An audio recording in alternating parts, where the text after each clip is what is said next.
F hub వారి పియాన్ ద ఫ్లీ గచ్చిబౌలిలో డిసెంబర్ 15న రాహుల్ సిప్లిగంచే Oscar range live concert. For booking contact. Namaste, welcome back to Suman TV. నేను మీ సంజయ్. ఈ రోజు మనతో పాటు ఉన్నారు motivational speaker and language trainer Vijaya Bangaru garu. ఆమెతో మాట్లాడుకునే విషయాలు తెలుసుకుందాం. నమస్తే అమ్మ. నమస్తే అండి. అమ్మ, బయట ఎక్కువగా చూసుకుంటే లవ్ మ్యారేజెస్ అనేవి ఎక్కువ అవుతున్నాయి. అండ్ ఇదే పదంగా ఈ లివింగ్ రిలేషన్షిప్ అనేది బాగా విపరీతంగా పెరుగుతుంది. అసలు ఈ లైఫ్ స్టైల్ అనేది ఎంతవరకు కరెక్ట్ అంటారు? అసలు ఈ లివింగ్ రిలేషన్ అనేది అసలు కరెక్టేనా? అసలు సరైన పద్ధతేనా? అసలు ఇప్పుడు పిల్లలు చేస్తుంది మంచి అంటారా, చెడు అంటారా? ఎంతవరకు కరెక్ట్ అంటారు? నేను మిమ్మల్ని ఒక క్వశ్చన్ అడుగుతాను దీని. ఇప్పుడు పెళ్లి చేసుకోవడం కరెక్టా తప్ప అని ఎందుకు అడగట్లేదు? లివింగ్ రిలేషన్ తప్ప కరెక్టా అని ఎందుకు అడుగుతున్నారు? అందులోనే తెలిసిపోతుంది కదా. అమ్మ పలానోళ్ళు ఇద్దరు పెళ్లి చేసుకున్నారు, ఇది కరెక్టా అని మీరు మనం ఎవరైనా అడగం.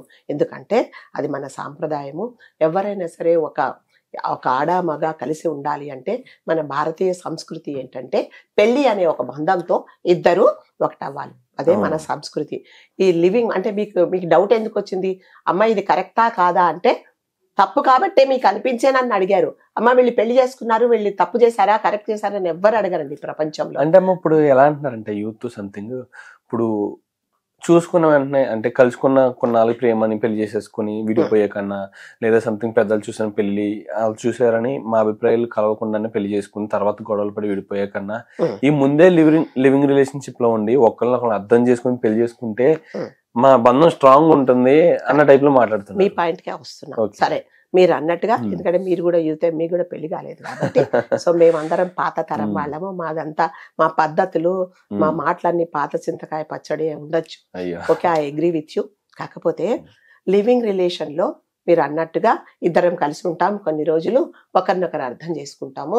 అర్థం చేసుకుంటే కలిసి ఉంటాము, లేక పెళ్లి చేస్తాం. అర్థం చేసుకోలేకపోతే అంటే అర్థం చేసుకోకపోతే మరి ఇద్దరు ఒకటే అంటే నిజంగానే మీరు ఒక అగ్రిమెంట్కి వచ్చారండి. సరే, ఒక అమ్మాయి ఒక అబ్బాయి ఇద్దరం మనం కలిసి ఉందాం కొన్ని రోజులు, మన ఇద్దరిది నీ అభిప్రాయాలు నా అభిప్రాయాలు కలిస్తే మన ఇద్దరం అంటే అది ట్రయల్ బేసిసా కాదా? ట్రయల్ బేసిసా? మీరు ఒక షాప్కి వెళ్తారండి, మీరు ఒక వస్తువు కొంటారు, వాళ్ళు అంటారు సార్ ఇది మీరు మేడం ఇది తీసుకెళ్ళండి, ఇది మీకు నచ్చితే ఉంచుకోండి లేకపోతే రిటర్న్ చేయండి కదా అంటాం కదా. సో అప్పుడు నా ట్రయల్ బేసిస్ మీదనే మీరు ఇద్దరు లైఫ్ లో ఉండాలని అనుకుంటున్నారు. మీకు అదే చూడండి, అదే కొన్నారనుకోండి, ఇది రిటర్న్ ఉండదు, ఓకే ఇది మీ నచ్చినా నచ్చకపోయినా ఇప్పుడే డిసైడ్ చేసుకోండి అంటే మనం పలు విధాలుగా దాని కిందేసి పైన వేసి ఓపెన్ చేసి అన్ని చూసి ఇది పర్ఫెక్ట్ ఉంటేనే నేను తీసుకుంటా, లేకపోతే నేను తీసుకుని, ఎందుకంటే ఇది నేను రిటర్న్ తీసుకోను కాబట్టి. సో ఇప్పుడున్న సందర్భాల్లో ఆ వారం రోజులు సంథింగ్ రిటర్న్ ఆప్షన్ వారం రోజులు 1 వీక్ ఉంటే ఆ 1 వీక్ దాన్ని యూజ్ చేసి రిటర్న్ పెట్టిన వాళ్ళు కూడా చాలా మంది ఉంటారు.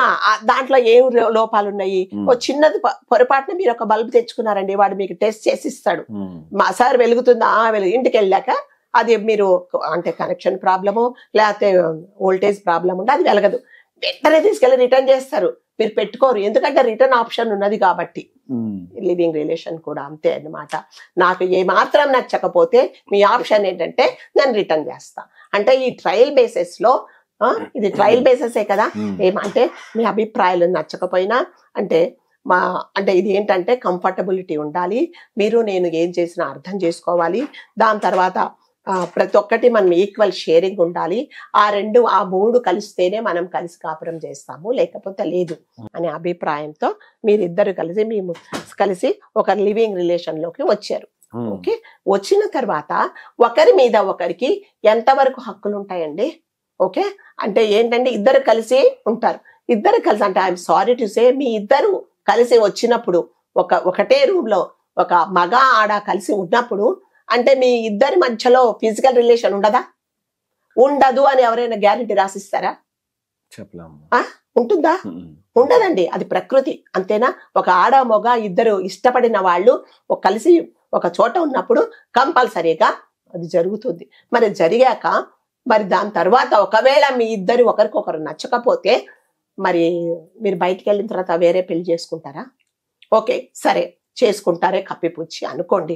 మరి అమ్మా నువ్వు ఎక్కడున్నావు అంటే అమ్మా నేను ఒక ఫలానా అబ్బాయితో ట్రయల్ బేసిస్ లో కలిసి ఉంటున్నాను అంటే మీ అమ్మ నాన్న ఒప్పుకుంటారా? ఏ తల్లి తండ్రి ఒప్పుకుంటారా? కింద కామెంట్స్ చేయండి. పర్లేదు మా అబ్బాయి గాని మా అమ్మాయి గాని వేరే వాళ్ళతో కలిసి ఉన్నా మాకేం పర్వాలేదు, వాళ్ళ తర్వాత నచ్చితే మేము పెళ్లి చేస్తాం, లేకపోతే విడిపోతారు, మాకేం ప్రాబ్లం లేదు, ఇద్దరు కలిసి ఒకే చోట ఉన్నా కూడా మాకు ప్రాబ్లం లేదని ఏ తల్లిదండ్రులు చెప్తారండి? అంటే ఇప్పుడు ఇది ఏం చేస్తున్నారు? తల్లిదండ్రికి చెప్పకుండానే కదా మీరు చేస్తున్నారు.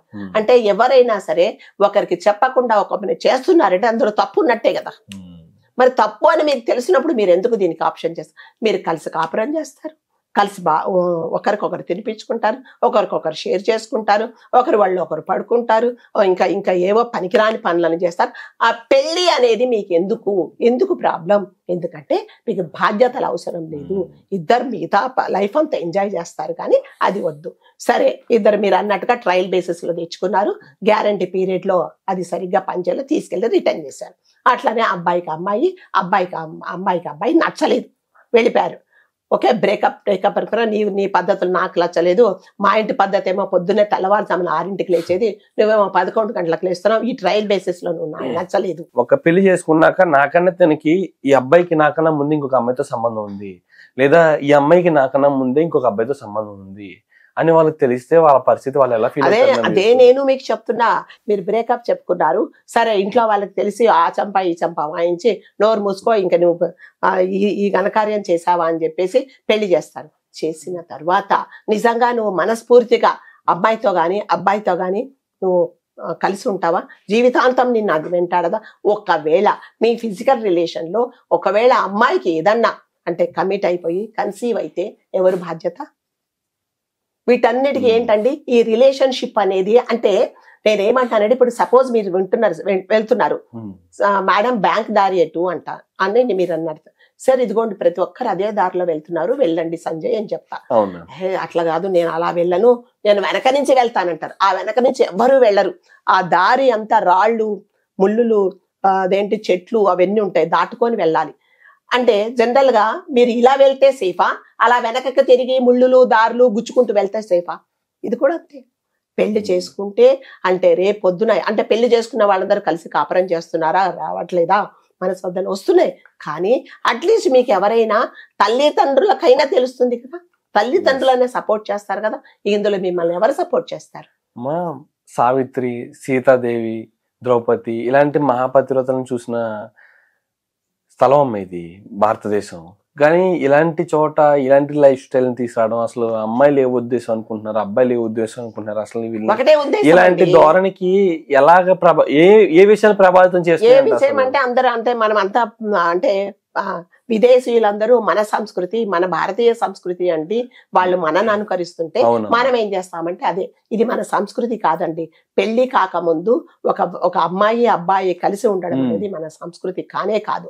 సో అది మనం అడాప్ట్ చేసుకున్నాం. సో అందరూ వెళ్లే దారిలో వెళ్లకుండా నేను వేరే దారిలో వెళ్తాను అంటే కాన్సిక్వెన్సెస్ ఇలాగే ఉంటాయి. రేపొద్దున నిజంగానే అమ్మాయి కన్సీవ్ అయిపోయిన తర్వాత ఆ పుట్టేవాడికి అయితే నువ్వు కొత్త పెళ్ళైన తర్వాత నేను 4 నెలల కట్టుతో ఉన్నాను, నేను నిన్ను పెళ్లి చేసుకుంటే ఎవరు కూడా ఒప్పుకోరు. మరి వాడిని ఏం చేస్తారు కదా? అంటే వాళ్ళకి ఎటువంటి ఐడెంటిఫికేషన్ లేకుండా ఎక్కడో వదిలేసినప్పుడు వాడు ఏం చేస్తాడు? ఒక సోషల్ యాక్టివిటీ అంటే యాంటీ సోషల్ యాక్టివిటీ చేసి ఇలాంటి పనులు చేసి మళ్ళీ అది కూడా మనకే భారం కదా. అంటే ఎటువంటి డిసిప్లిన్ లేకుండా పెంచితే అట్లాగే ఉంటారు కదా పిల్లలు. ఓకే, పోనీ కన్సీవ్ కాలేదు, ఆ అబ్బాయికి చాలా ఇష్టపడ్డ అమ్మాయి అంటే ఎలాగైనా ఈ అమ్మాయి పొరపాట్లు ఉన్నా కూడా నేను భరిస్తాను, ఈ అమ్మాయితో నా లైఫ్ అంతా నేను ట్రావెల్ చేస్తాను అని ఆ అబ్బాయి ఒక డెసిషన్ తీసుకున్నప్పుడు ఏమవుతుందంటే, ఈ అమ్మాయి ఏంటంటే నాకు అట్లాంటి ఫీలింగ్స్ లేవు నీ మీద, నీ పద్ధతులు నాకు నచ్చలేదు, ఓకే మీకు ఒక చెల్లి ఉంది, నాకు ఆడపడుచులు ఉండకూడదు, నీకు అమ్మగారు ఉన్నారు, నాకు అత్తగారు ఉండకూడదు, నేను కలిసి ఉండడం కుదరదు అని అమ్మాయి చెప్పినప్పుడు నిజంగా అబ్బాయి మనస్ఫూర్తిగా ఈ అమ్మాయితో నేను ట్రావెల్ చేయాలనుకున్నప్పుడు అబ్బాయి బాధపడతాడా? బాధపడడా? ఎవరైనా ఇరువైపులా ఎటువైనా. అంటే వీటన్నిటికీ ఏంటండి కారణం ఏంటి చెప్పండి? అంటే మీరు ఒక బాధ్యత లేకుండా ఎక్కడో సంస్కృతి మీరు అడాప్ట్ చేసుకొని మీ జీవితాలు మీ గొయ్యిలు మీరే తోకుంటున్నారనమాట.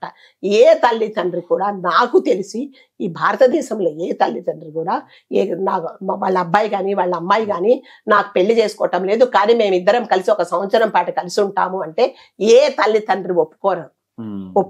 ఒకవేళ ఒప్పుకున్నారే అనుకోండి, వాళ్ళు ఏంటంటే ఈ కాన్సిక్వెన్సెస్ కు ఫేస్ చేయడానికి కూడా రెడీగా ఉండాలి కదా.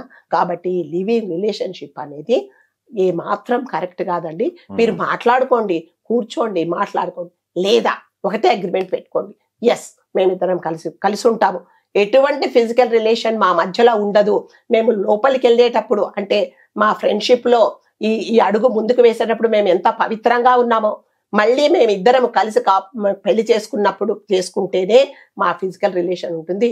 లేదు మా ఇద్దరి ఒకరి అభిప్రాయంలో ఒకరికి నచ్చకపోతే ఎంత ప్యూర్ గా వెళ్ళామో అంతే ప్యూర్ గా ఒకరికొకరు వీడిపోతాము అని ఎవరైనా చెప్తారా అండి? అది సాధ్యమా? కాదు.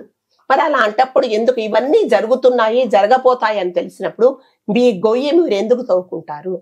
లేదు, నిజంగానే మీరు అన్నట్టుగా ఒకరికొకరు తెలుసుకుంటాము, నచ్చితే చేసుకుంటాం అన్నప్పుడు ఇద్దరు కలిసి ఉండాల్సిన అవసరం ఏముంది కదా? పొద్దునంతా మాట్లాడుకుంటారు, కలిసి ఉండండి, కలిసి బయటికి వెళ్ళండి. తర్వాత ఎవరి పోనీ మీ చుట్టాలింట్లోనే ఎవరింట్లోనే ఇదిగో ఈ అమ్మాయిని నేను పెళ్లి చేసుకోబోతున్నాను, కొన్ని రోజులు మీ ఇంట్లో ఉంచలేకపోతే హాస్టల్లో ఉంచండి. ఇద్దరు అప్పుడు తెలుసుకోలేరా? అంటే రాత్రిపూట ఒకటే ఇంట్లో కలిసి ఉంటేనే మీ అభిప్రాయాలు తెలుసుకుంటారా కదా? అలా కాదు కదండి. అంటే ఎంతసేపు వచ్చేసి మీకేం కావాలో అది తీసేసుకొని మిగతా అది వదిలేస్తున్నారు. ట్రయల్ బేసిస్ లో బాగుంటే పెట్టుకుంటున్నారు, లేకపోతే దీనికి గ్యారెంటీ లేదు ఏం లేదు అని వదిలేస్తున్నారు. అదే వాడు గ్యారెంటీ ఇవ్వలేదు అనుకోండి, ఏం చేస్తాం? దాన్నే రిపేర్ చేసుకొని, దాన్నే అతుకులు పెట్టుకొని, దాన్నే పని చేసుకుంటా అలాగే చూస్తున్నాం. ఇదేంటంటే మీ ట్రయల్ బేసిస్ కదా, ఇష్టం ఉంటే ఉంచుకుంటాం, వదిలేస్తున్నారు. సో ఇది ఏమాత్రం కరెక్ట్ కాదండి. I'm so sorry. అంటే ఎవరికైనా కోపం రావచ్చు, మేడం ఇలా చెప్తున్నారని. మీకు మీరు అంటే మనస్సాక్షిగా ఆలోచించుకోండి, ఇది కరెక్టా లేదా అని. టెక్నాలజీ మారుతుంది, మన లైఫ్ స్టైల్ టెక్నాలజీకి అనుగుణంగా మారితే అది ప్రాబ్లం లేదు, కానీ మరి మార్పు మంచి కోసం ఉండాలి, ఇలాంటి మార్పు కాదు. ఎగ్జాక్ట్లీ అమ్మా. అని ప్రతి ఒక్కరు కూడా తెలుసుకుంటారు అనుకుంటున్నాను. అండ్ అంతేకాకుండా మన పురాణాల్లో ఎన్నో చోట్ల రాసిపెట్టి ఉంది. సావిత్రి, సీత, దమయంతి, అరుంధతి, మహాప్రతివ్రతలని వీళ్ళ పేర్లు విన్నాం మనం. వీళ్ళ పేర్లు అలా చరిత్రలో నిలిచిపోయి అంటే వాళ్ళు చేసిన పనులు, వాళ్ళ కట్టుబాట్లే కారణం. అంతే. అలాంటి కట్టుబాట్లు అలవర్చుకుంటే ప్రతి స్త్రీ కూడా చరిత్రలో నిలిచే స్థాయిలో ఉంటుంది. అంతేగాని ఇలాంటి నా నోటితో నేను చెప్పలేకపోతున్నా వల్గర్గా, కానీ అర్థం చేసుకుంటా. డిసిప్లిన్ అండి, అంతే. ఎవరికైనా ఒక లైఫ్ మనం జీవితంలో మంచిగా ఉండాలి అంటే సెల్ఫ్ డిసిప్లిన్ అది చాలా ఇంపార్టెంట్. మీరు ఏది చేసినా కూడా తల్లిదండ్రులకు చెప్పండి. తల్లిదండ్రులు నిజంగా ఒప్పుకుంటే సరే మీ ఇద్దరు కలిసి ఉండండి అంటే కలిసి ఉండండి. రేపొద్దున ఏది జరిగినా వాళ్ళు బాధ్యత తీసుకుంటారు. Thank you so much.